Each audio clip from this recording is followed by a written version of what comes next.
Okay. So, hi everybody. My name is Adam Verk. I am. This is the first time I've done stand-up, and I'm here to talk about being Jewish. To start off, I am in fact a Jew. I know I may not look the part, but I've got proof. It's just missing. That's all. But you know, I've got my non-Jewish friends. They come up to me. They come up to me all the time. They ask me, say, Adam, what's it like to be Jewish? What was it like to be chosen? You know, the big question is, did it hurt when they cut your dick off? You know, frankly, that's how they get you. 8 days in, you're a Jew. No going back. No going back on that decision. But you know, it's tough to be a Jew. Imagine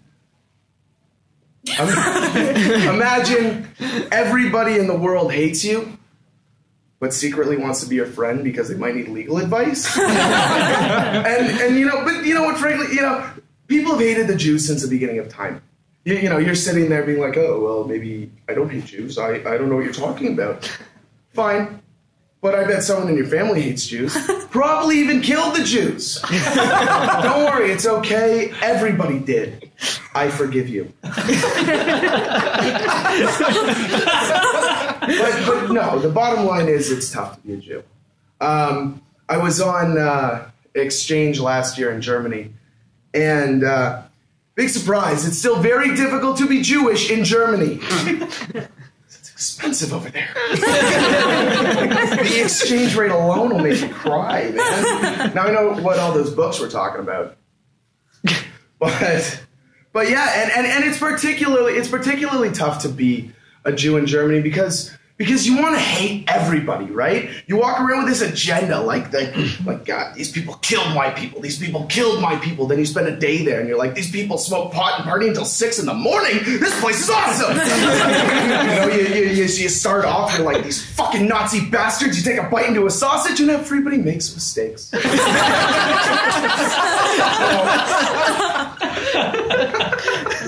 But I'm back now, obviously, and ever since I moved back, my mom's really been Jewing it up. She's really been, you know, putting on the pressure to marry a nice Jewish girl and, you know, keep it in the faith. And frankly, part of me wants to, you know, keep it in the faith, and part of me wants to marry a girl who's attractive. I'm kidding. My girlfriend's Jewish. She's circumcised and everything. You know, I always found that funny. That Jewish mothers are always pressuring their sons to marry, you know, Jewish girls. That's how hard and unappealing it is to date a Jewish woman. That they have to act as pimps for future Jewish women. Hey, your girlfriend not sucking on your pipich? I know this girl, Leah. She's not much of a looker, but she'll blow you away. Jewish girls are the worst because they're really just Jewish mothers in training. It's tough to live with a Jewish mother. Anyone who has will tell you. They're all the same. With one look, they can cut through your self-esteem like a hot knife through butter. And what do? They sit at home, they cook matzo ball soup for their family, and they spoil the shit out of their children. Why? If they had a real job, we'd never hear the end of it. But enough about Jewish women. Everybody talks about Jewish women. What you never hear about is the fathers, the Jewish fathers. And excuse me. So back in the day, my father, he got a job at on Madison Avenue. It was a real like die-in-the-wall advertising agency. And this company, they brought my father in to sit in their office, and for $95 a day, they would have him sit in the front office and look Jewish. They wanted to prove to all the other agencies that they would hire minority groups, and my father was their diversity hire. He was the show Jew of the agency. You know, that's a lot of pressure, right? He tried desperately to look Jewish. He would even read his memos from right to left. Eventually he got fired though for taking off too many Jewish holidays. And you know, it's always tough. It's always tough for a man to lose his job, but it's particularly tough for a Jewish man.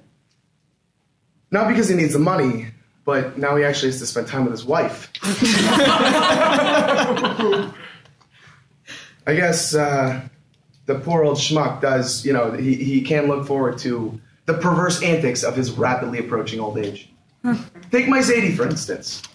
He was near 80 when his health problems really began. And I'll never forget the first time he came out of surgery. The nurse, she wheels him into his room, and he opens his eyes for the first time. As they flutter open, he sees the nurse standing there. He says, "Nice." She looks up, she says, "Yes, sir." He says, "Nice. Are my testicles black?"